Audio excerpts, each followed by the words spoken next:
तो मेरे प्यारे से दोस्तों, जैसा कि हमने पिछले एपिसोड में देखा था कि शी हाउ की फाइट इमॉर्टल एकेडमी के कल्टीवेटर से हो रही होती है। शी हाउ वोंग फैमिली की पैसिफाइंग रिबेलिंग टेक्निक को परफॉर्म करके उन सब की धज्जियां उड़ा रहा होता है। तभी वहां पे इमॉर्टल एकेडमी का एल्डर आ जाता है जो कि शी हाउ को सप्रेस करने की कोशिश करता है, मगर तभी थर्ड एल्डर भी अपनी पावर को रिलीज करके उसकी पावर को वहीं पे होल्ड कर देते हैं। मगर तभी वो इमॉर्टल एकेडमी का एल्डर अनशन एकेडमी के सारे ही एल्डर से शर्त लगाता है कि जो भी कल्टीवेटर इन दोनों ही एकेडमी में से सबसे ज्यादा ट्रेजर्स को यहाँ से हासिल करेगा वही विजेता कहलाएगा।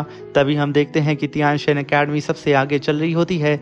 ये देख करके इमॉर्टल एकेडमी का कल्टीवेटर मैकडू वो गुस्सा करके काफी पावरफुल फीस्ट टैग जमीन पे कर देता है। तभी वहां पे जमीन के अंदर से एक स्टोन गेट बाहर निकलता है, जिसे देख के वहां पे सभी लोगों को लगता है कि इस गेट के अंदर ही 5 डीमन सील हेवनली सीड मौजूद होगी। मेरे प्यारे दोस्तों, इस एपिसोड को स्टार्ट करने से पहले मैं अपने व्यूवर्स और जिन प्यारे भाइयों ने मेरी पिछली वीडियो पे कमेंट किया है, मैं उन सबको तहे दिल से धन्यवाद कहना चाहता हूँ। साथ में मेरे नए व्यूवर्स, आप भी इसी तरीके से कमेंट कर सकते हैं। मैं आपके कमेंट का स्क्रीनशॉट लेके अपनी नेक्स्ट वीडियो में उसे शो जरूर करूंगा। और साथ में मेरे प्यारे दोस्तों, चैनल पे अगर नए आए हैं तो प्लीज चैनल को लाइक शेयर सब्सक्राइब करके हमें सपोर्ट करें और अपना नाम और अपनी सिटी का नाम कमेंट बॉक्स में ज़रूर बताइएगा कि आप किस सिटी से मेरी इस एनिमे सीरीज़ को देख रहे हैं। अब बिना देर किए इस एपिसोड को हम स्टार्ट करते हैं। एपिसोड के स्टार्टिंग में हमें रैलम वर्ल्ड के अंदर मौजूद वो मिस्टीरियस सा स्टोन गेट अपीयर होता हुआ नजर आ रहा होता है और उस प्लेटफॉर्म को देख करके क्वीन ई अपनी पावर को रिलीज करती है और उसके आसपास मौजूद सारे ही स्क्रिप्चर्स को पढ़ना स्टार्ट कर देती है। ये सारे ही स्क्रिप्चर एंशिएंट वर्ड्स में लिखे होते हैं। तभी क्वीन ई उन्हें पढ़ के शी हाउ को बताती है कि इसके हिसाब से तो 5 डीमन सील हेवनली सीड इसी स्टोन गेट के अंदर मौजूद है। तभी वहां पे शी हाउ कहता है कि क्वीन ई, मुझे लगता है कि तुमने बहुत सारी रिचुअल स्क्रिप्ट बुक को पढ़ा है। तभी क्वीनी कहती है कि ऐसा कुछ भी नहीं है, बस मैंने जनरल बुक्स को पढ़ा है जिसके अंदर ये सारी बातें लिखी हैं। शी हाउ और मिस क्वीनी की बात को सुन करके इमॉर्टल एकेडमी का कल्टीवेटर मैकडू तुरंत ही अपने साथियों से कहता है कि जल्द से जल्द सब के सब एक साथ इस स्टोन माउंटेन गेट के ऊपर अटैक करो, क्योंकि इसके ही अंदर 5 डीमन सील हेवनली सीड मौजूद है। ये सुन करके उसके सारे ही साथी अपनी पावर को फ्यूज करके काफी पावरफुल स्पिरिचुअल अटैक सीधा ही उस स्टोन गेट के ऊपर कर देते हैं। मगर यहाँ पे उस स्टोन गेट पे जरा सा भी रत्ती बराबर भी खरोच नहीं आता है। ये देख करके फ्लावर वैली का यंग मास्टर अपनी फ्लूट को बजाते हुए अपने एक जाइंट से मॉस्किटो बीस्ट को समन करता है और तुरंत ही उसे आदेश दे देता है कि वो जाकर के इस माउंटेन गेट के ऊपर अटैक करे। वो मॉस्किटो बीस्ट भी जाके उस गेट के ऊपर अटैक करता है, मगर फिर भी उस गेट का यहाँ पे बाल भी बाका नहीं होता है। ये देख करके मैकडू फिर से चिल्लाते हुए कहता है कि अपनी पावर को बढ़ाओ, हमें सबसे पहले इस गेट को तोड़ के अंदर घुसना होगा और उस हेवनली सीट को हासिल करना होगा। ये अब हमारे एकेडमी की इज्जत का सवाल है। मगर तभी वहां पे मौजूद गु यून कहता है कि अब बस बहुत हो गया। ये कहने के साथ वो सीधा ही उस गेट के सामने अपीयर होता है और उन सारे ही कल्टीवेटर की पावर को डीएक्टिवेट कर देता है और तुरंत ही वहां पे गु यून ने अपने राइट हैंड को कट किया और वो अपने गार्डियन क्लैन के डिवाइन ब्लड को सीधा ही उस माउंटेन गेट के ऊपर रख देता है और अपनी पावर से अपने ब्लड को सीधा ही उस स्टोन गेट के अंदर ट्रांसफर करने लगता है, जिसकी वजह से गुयून का ब्लड बहुत ही तेजी से उस स्टोन गेट के ऊपर फैलना स्टार्ट हो जाता है। तभी वहां पे गुयून अपनी पावर को बढ़ाता है और अपने दूसरे हाथ को भी सीधा ही उस स्टोन गेट के ऊपर रख के अपनी पूरे ही ब्लड को उस स्टोन गेट के ऊपर फैलाना स्टार्ट कर देता है, जहाँ पे उस स्टोन गेट के ऊपर हमें एक मंकी का स्टैचू भी नजर आता है। तभी हम देखते हैं कि उस स्टोन गेट के अंदर से एक एंशिएंट फॉरेन लैंग्वेज में कोई कल्टीवेटर कुछ बोल रहा होता है और उसके अंदर से फॉग भी बाहर निकल रहा होता है, जिसे देख करके वहां पे शी हाउ कहता है कि आखिर कोई नहीं, ये कैसी लैंग्वेज है। यहाँ पे कोई नहीं खुद उस लैंग्वेज को समझने की कोशिश कर रही होती है। तभी उस स्टोन गेट के अंदर से काफी पावरफुल स्पिरिचुअल अटैक सीधा ही तियानशन एकेडमी और इमॉर्टल एकेडमी के कल्टीवेटर्स के ऊपर किसी ने कर दिया था। ये देख के उसमें से कुछ कल्टीवेटर पीछे तो हट जाते हैं, मगर कुछ वहां पे उस अटैक की वजह से मारे जाते हैं। ये देख करके 10 क्राउन किंग और फ्लावर वैली का कल्टीवेटर वो दोनों ही चिल्ला करके कहते हैं कि गोयुन, आखिर तुम यहाँ पे करने की कोशिश क्या कर रहे हो? कहीं ऐसा ना हो कि तुम्हारा ये फैसला हम सब के लिए बड़ी मुसीबत बन जाए, इसलिए गोयुन तुरंत ही अपने कदम पीछे ले लो। ये सुनते ही वहाँ पे गोयुन अपनी पावर को और भी ज़्यादा बढ़ा देता है, जैसे कि उसे यहाँ पे कोई फर्क ही ना पड़ रहा हो। तभी हम देखते हैं कि उस गेट के अंदर मौजूद एक मंकी बीस्ट, जब वो वहाँ पे सेंस करता है कि कुछ कल्टीवेटर गोयुन को रोकने की कोशिश कर रहे हैं, वो वहाँ पे चीखना शुरू कर देता है, जिसकी वजह से सारे ही कल्टीवेटर्स के कान दर्द होने लगते हैं। ये देख करके वहाँ पे गोयुन अपनी पावर को और भी ज्यादा बढ़ाने लगता है। वहीं पे उस बीस्ट की चीख से बचने के लिए जुआन अपने चारों ही तरफ स्पिरिचुअल बैरियर बना करके खुद को और अपने साथियों को वहाँ पे प्रोटेक्ट करने लगता है। मगर तभी हम यहाँ पे गोयुन को देखते हैं, जो कि अपनी पावर एक्सट्रीम लेवल तक बूस्ट कर देता है, जिसकी वजह से उसके बाल पूरी ही तरीके से ब्लैक से गोल्डन हो जाते हैं और वो और भी तेजी से अपने गार्डियन क्लैन के डिवाइन ब्लड को सीधे ही उस स्टोन के अंदर ट्रांसफर करने लगता है। तभी वहां पे वो मंकी बीस्ट एंशिएंट लैंग्वेज में फिर से कुछ बोलता है। ये सुन करके वहां पे शी-हाओ तुरंत ही बड़ी ही आस से क्वीन ई की तरफ देखता है और उससे बोलता है कि क्वीन ई, क्या तुम्हें अभी भी यहाँ पे कुछ समझ में आया कि आखिर ये कैसी लैंग्वेज है और ये किस लैंग्वेज में हमसे बात कर रहा है? क्वीन ई अभी भी उस लैंग्वेज को डीकोड करने की कोशिश कर रही होती है, मगर उस लैंग्वेज को सुन करके मूशैन शी-हाओ से कहता है कि ब्रदर शी-हाओ, ये साउंड तो मुझे कहीं सुना सुना लग रहा है, क्योंकि मेरे वर्ल्ड के एंशिएंट एम्परर लैंग्वेज बिल्कुल इसी की ही तरह है। ये सुनकर के वहाँ पे क्वीन ई को भी आइडिया लग जाता है कि उसे किस तरीके से इस लैंग्वेज को ट्रांसलेट करना है। वहीं पे हम गोयुन को देखते हैं, जो कि अब और भी पागल हो चुका था और वो अपने डिवाइन ब्लड को और भी तेज़ी से उस स्टोन गेट के अंदर ट्रांसफ़र करने लगता है, जिसे देख करके अब शी-हाओ से भी रहा नहीं जाता है। वो तुरंत ही चिल्ला के कहता है कि गोयुन रुक जाओ, वरना मैं तुम पे अटैक कर दूंगा। के साथ शी-हाओ ने अपने गोल्डन थंडर को समन कर लिया था। शी-हाओ को अटैकिंग पोजीशन में आता हुआ देख करके 10 क्राउन प्रिंस भी अपने प्लांट सीड फर्नेस को बाहर निकाल लेता है और तभी हम वहाँ पे फ्लावर वैली के यंग मास्टर को देखते हैं, जो कि उसने भी अपनी पावर को यहाँ पे समन कर लिया था और वहीं पे जुआन ने भी अपनी पावर को समन कर लिया था। वो सब के सब कंबाइंड अटैक सीधा ही गोयुन के ऊपर करके उसे रोकने की कोशिश करते हैं, मगर तभी उस गेट के अंदर से डिमोनिक एनर्जी बाहर निकलती है, जो कि सीधा ही जा करके उन सारे ही कल्टीवेटर की फ्यूजन टेक्निक से जाके टकरा जाती है। तभी हम देखते हैं कि वहाँ पे काफ़ी बड़ा स्पिरिचुअल ब्लास्ट होता है और उस ब्लास्ट की वजह से चारों ही तरफ सन्नाटा सा छा चुका था, क्योंकि अब यहाँ पे वो मंकी बीस्ट उस स्टोन गेट से बाहर आ चुका था, जो कि इतना ज़्यादा विशाल था। वहाँ पे मौजूद सारे ही कल्टीवेटर उसके सामने चींटी लग रहे होते हैं। वहीं पे फ्लावर वैली का यंग मास्टर कहता है कि स्टार्टिंग से लेकर के अब तक गोयुन का यहाँ पे आने का सिर्फ एक ही पर्पस था, वो यहाँ पे इस मिस्टीरियस से मंकी बीस्ट को आज़ाद करना चाह रहा था। ये असल में बिलोंग करता है फॉरेन रालम से, ये हमारे लिए ठीक नहीं है। तभी वो मंकी बीस्ट फॉरेन लैंग्वेज में बहुत ही तेज़ी से रोर करते हुए ही कल्टीवेटर्स की तरफ देख रहा होता है, जैसे कि ये सारे ही कल्टीवेटर उस मंकी डीमन बीस्ट का निवाला हो। वहीं पे वो मंकी बीस्ट इतनी तेज़ी से रोर करता है कि सारे ही कल्टीवेटर वहाँ पे हिल जाते हैं, मगर तभी मूशैन की नज़र उस मंकी बीस्ट के बॉडी पे पड़ती है, जहाँ पे उस बीस्ट की बॉडी के अंदर से ब्लड गिर रहा होता है। तभी वहाँ पे मूशैन के दिमाग में कुछ बातें ट्रिगर करती है और वो अपने साथियों से कहता है कि सब के सब यहाँ पे सावधान रहना, ये कोई नॉर्मल मंकी बीस्ट नहीं है, ये बीस्ट पास्ट एरा से लेकर के इस एरा तक इस माउंटेन स्टोन गेट के अंदर सील था जिसे गु यून ने आज़ाद कर दिया है।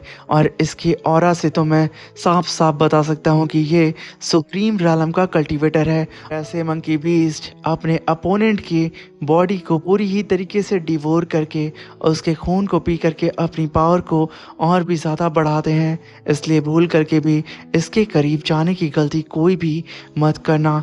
सब के सब यहाँ पे अलर्ट रहना।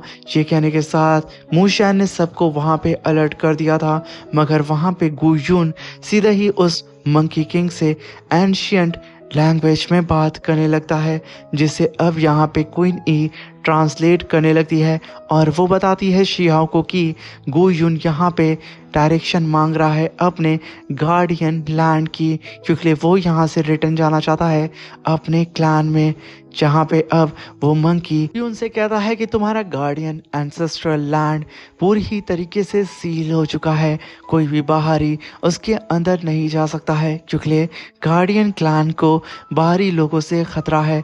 तो क्या पता तुम ही एक खतरा साबित हो, इसलिए मैं तुम्हें वहाँ नहीं भेज सकता हूँ और ना ही मुझे उसका रास्ता पता है। ये सुनकर के शीहाओ क्वीनी से कहता है कि क्या इस रैलम वर्ल्ड के अंदर भी एक और वर्ल्ड मौजूद है।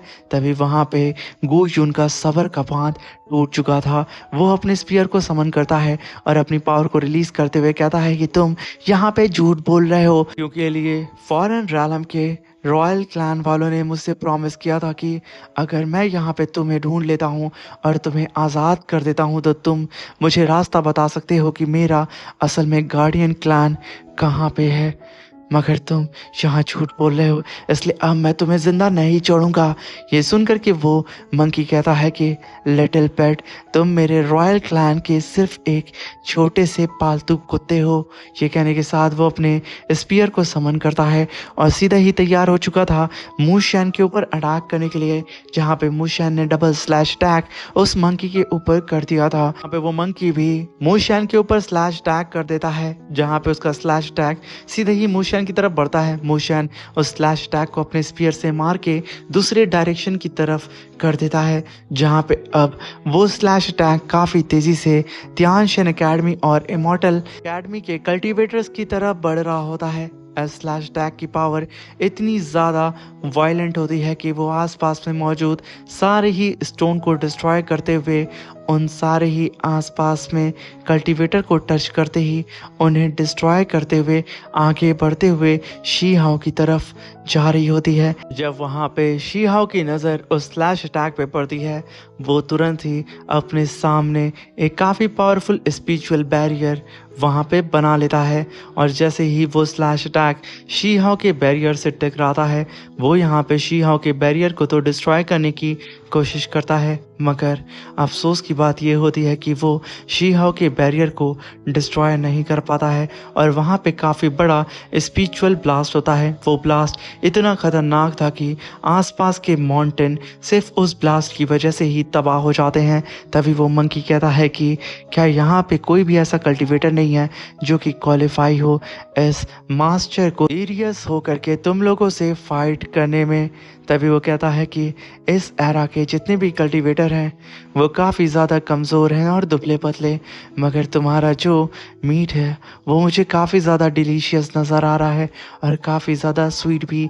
ये कहने के साथ वो इमॉर्टल एकेडमी के मैकडू को अपनी तरफ खींचता है, क्योंकि उसके पास 3 स्ट्रीम इमॉर्टल QI की पावर होती है, यानी कि मैकडू ने 3 इमॉर्टलिटी को कल्टीवेट किया था और मैकडू की बॉडी उस मंकी के लिए बिल्कुल एक बूस्टर की तरह यहाँ काम करेगी। वहीं पे मिस वोंगजी अपने शॉट से काफ़ी पावरफुल स्लैश अटैक उस मंकी के ऊपर कर देती हैं और वहीं पे याओ भी काफ़ी पावरफुल अटैक उस मंकी के ऊपर कर चुका था, जहाँ पे वो दोनों ही चिल्ला के कहते हैं कि उसे छोड़ दो, मगर यहाँ पे वो जाइंट मंकी उन लोगों की बात भला कहाँ ही सुनता उन लोगों के अटैक उस मंकी के करीब पहुंचते।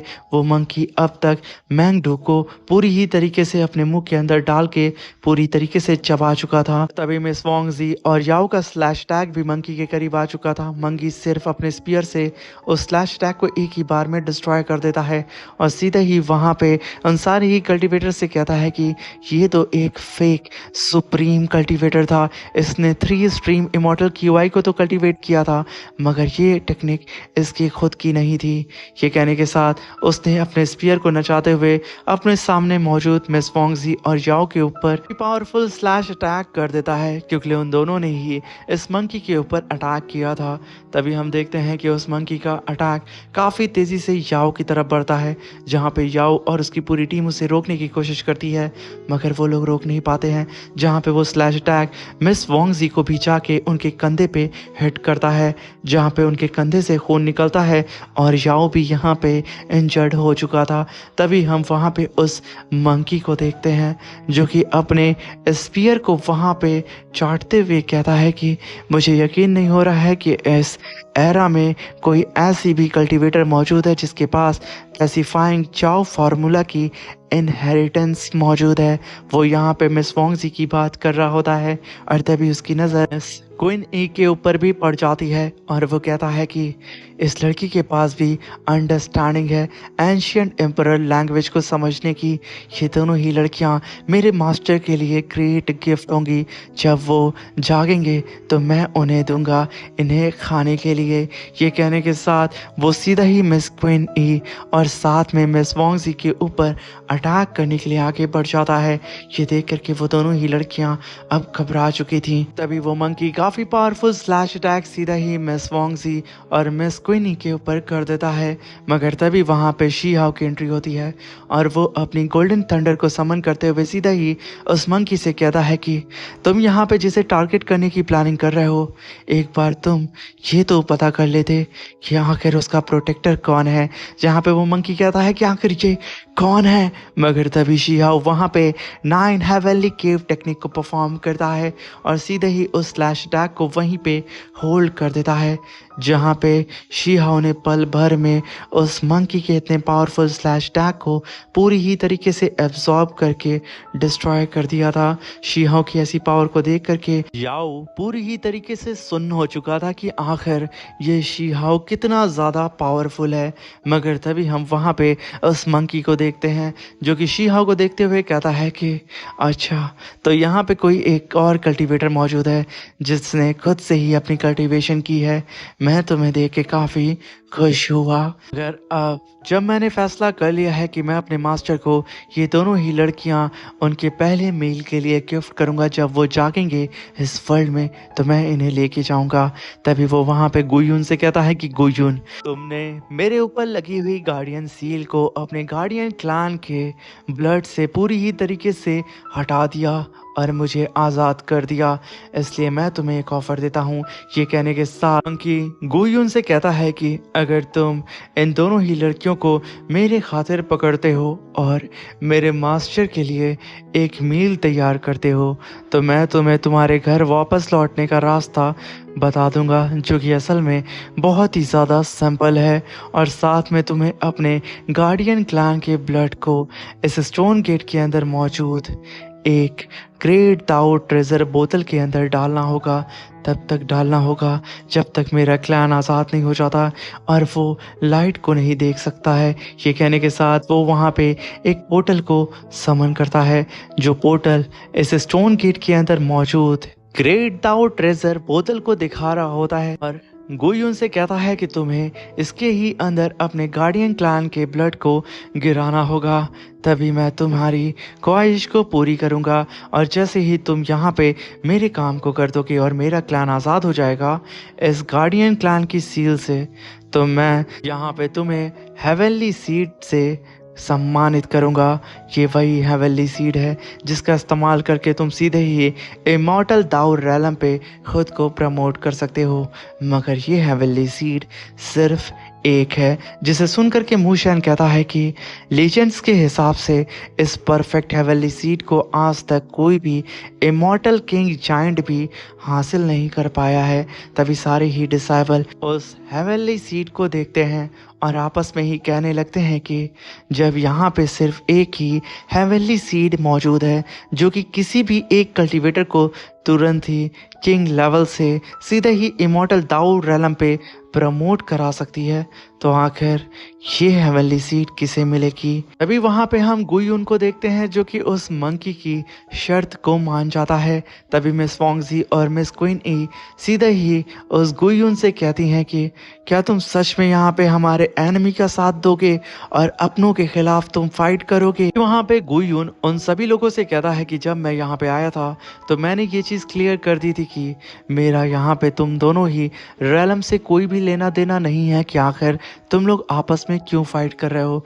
मुझे सिर्फ अपने गार्डियन लैंड में पहुंचना है, मुझे अपनों से मिलना है, इसलिए मुझे माफ़ करना क्योंकि मुझे किसी भी कीमत पे तुम्हें यहाँ पे पकड़ना होगा और इस मंकी को सौंपना होगा।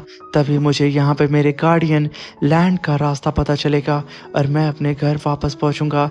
ये सुनकर के वहाँ पे मिस वोंगजी तुरंत ही अपने स्वॉर्ड को समन कर लेती हैं और उसके ऊपर लगातार स्लैश टैग करने लगती हैं। वहीं पे क्वीन ई भी तुरंत ही अपनी ब्लू फायर को समन करके यहाँ पे गुयुन के ऊपर अटैक करने लगती हैं। गुयुन इन दोनों के ही पावरफुल अटैक को डॉज करते हुए काफी तेजी से उन लोगों के करीब पहुंच रहा होता है। तभी जुआन भी तुरंत ही गुयुन के ऊपर अपनी फुल पावर से अटैक करने लगता है, मगर फिर भी वो लोग गुयुन को नहीं रोक पा रहे थे। तभी 10 क्राउन प्रिंस भी वहां पे अपनी फुल पावर के साथ गुयुन के ऊपर अटैक करने लगता है, मगर वो लोग भी मिल करके भी अब भी गुयुन की रफ्तार को कम नहीं कर पा रहे थे। जहां पे गुयुन को रोकने के लिए अब वो सब के सब उसके सामने आ चुके थे और गुयुन से कॉम्बैट फाइट करना स्टार्ट कर देते हैं। ये देख करके वो मंकी हंसते हुए कहता है कि बेवकूफ़ो, तुम लोग ऐसे ही लड़ो। कहने के साथ उस मंकी ने अपने रेड फॉग को उन सारे ही कल्टीवेटर्स की तरफ फैला दिया था, क्योंकि वो सब के सब इस एरा के पावरफुल कल्टीवेटर्स थे। और जैसे ही वहां पे 10 क्राउन प्रिंस और फ्लावर वैली का यंग मास्टर और साथ में गुयुन खुद उस फॉग के चपेट में जैसे ही आते हैं, वो सब यहाँ पे पोजेस हो चुके थे और उनकी आंखें लाल हो चुकी थी और वो तीनों ही अब एक दूसरे के ही ऊपर अटैक करना शुरू कर देते हैं। जहाँ पे ये सारे ही नज़ारा देख करके वो मंकी खुश हो रहा होता है, मगर तभी उसे आवाज़ आती है कि मंकी, मैं यहाँ पे तुमसे फॉरेन रैलम के इमॉर्टल्स के बारे में कुछ जानना चाहता हूँ। तभी वो मंकी कहता है कि आखिर कौन है, किसकी इतनी हिम्मत हो गई है जो कि छुप करके मुझे यहाँ पे ऐसे मंकी कह के पुकार रहा है। हिम्मत है तो सामने आओ। वहाँ पे शी हाओ ने 9 हेवनली केव टेक्निक को परफॉर्म करके उसके फॉर्मेशन को आसमान में अपीयर कर दिया था। वो मंकी जैसे ही पलटता है, शी हाओ ने 9 हेवनली वेल्केनो फीस्ट अटैक सीधे ही उस मंकी के फोरहेड पे कर दिया था, जहाँ पे उस फीस्ट अटैक के साथ में शी हाओ ने उस मंकी के फोरहेड पे सील भी लगा दी थी, जो कि असल में एक सोल सील थी, जिसे तियानशेन एकेडमी के ग्रैंड मास्टर ने शी हाओ को अपना जब वो डिसेबल बनाए थे तो ये टेक्निक शी हाओ को कल्टीवेट करने के लिए दिया था। तभी वो मंकी पागलों की तरह गुर्राना शुरू कर देता है और कहता है कि आखिर तुम्हारी औकात कैसे हुई कि तुम मेरे ऊपर छुप के अटैक कर रहे हो। ये कहने के साथ वो एकदम बौखला चुका था। तभी उसके सामने शी हाओ आ करके अपने ऑरा प्रेशर को पूरी ही तरीके से रिलीज करके खड़ा हो चुका था और कहता है कि चलो ठीक है, मैंने पहला अटैक छुप के किया, मगर अब तो मैं तुम्हारे सामने हूँ। तभी हम वहां पे गुयुन को देखते हैं जो कि उस मंकी के कब्जे में था। वो सीधा ही अब शी हाओ के ऊपर अटैक करने के लिए चला जाता है। ये देख करके वहां पे मिस वोंगजी और क्वीन ई तुरंत ही उन तीनों ही कल्टीवेटर के सामने आके खड़ी हो जाती हैं और उन लोगों का रास्ता वहीं पे रोक देती हैं। तभी वहां पे वो मंकी पागलों की तरह अपने ऑरा प्रेशर को रिलीज करता है और तुरंत ही वहां पे ब्लडी डिवोरिंग डोमेन को समन करता है और शी हाओ से कहता है कि जैसे ही तुम मेरे ब्लडी डिवोरिंग डोमेन के अंदर आओगे, तुम्हारी बॉडी यहाँ पे पूरी ही तरीके से खून में मिल जाएगी और मैं उसे पूरी ही तरीके से अपनी बॉडी के अंदर एब्जॉर्ब कर लूँगा। तभी वहाँ पे शी हाओ कहता है कि तुम्हें पता है तुम बिल्कुल बेहुदा और वर्थलेस सुप्रीम क्रीचर हो। ये सुन करके वहाँ पे वो मंकी और भी ज़्यादा भड़क जाता है और पूरी ही ताकत लगा के अब उसने शी हाओ के ऊपर अटैक करने के लिए जंप लगा देता है। मगर अभी भी शी हाओ को यहाँ पे रत्ती भी बराबर फ़र्क नहीं पड़ता है। वो वहाँ पे डायरेक्टली उस मंकी से कहता है कि तुम जितना भी दम लगा सकते हो लगा लो, अपने डोमेन को चारों ही तरफ फैला करके मुझ पे अटैक करने में। तभी वो मंकी सीधा ही ब्लड फॉर्म में आकर के शी हाओ के ऊपर अटैक करने के लिए चला जाता है। शी हाओ उसे देख के मुस्कुराता है और अपने राइट हैंड को उठाता है और जैसे ही शी हाओ ने चुटकी बजाई थी वो मंकी शी हाओ के सीधा ही फोरहेड के सामने आके रुक जाता है और शी हाओ की वहाँ पे सील अपीयर होती है और उस मंकी को खदेड़ते हुए उठा करके ज़मीन पे पटक देती है। वो ब्लड फॉर्म से सीधा ही अब अपने ओरिजिनल बॉडी फॉर्म में आ जाता है, जहाँ पे अब उस मंकी को समझ में नहीं आ रहा होता है कि आखिर ये कैसे हो सकता है, मेरी पावर सील कैसे हो सकती है।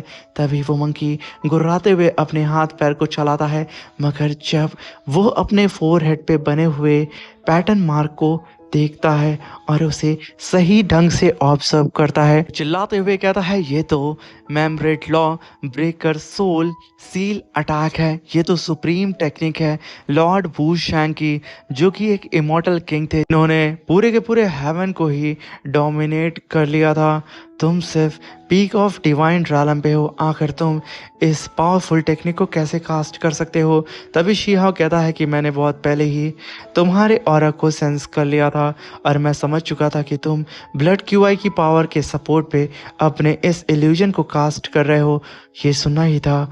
अब हम देखते हैं कि वो जो मंकी बीस्ट था जो कि जाइंट फॉर्म में था, वो धीरे धीरे करके उसका जो ऑरा था डिक्रीज होने लगता है और वो सबके सामने नॉर्मल फॉर्म में आने लगता है, यानी कि अब वो एक ह्यूमन के ही कद के बराबर आ चुका था।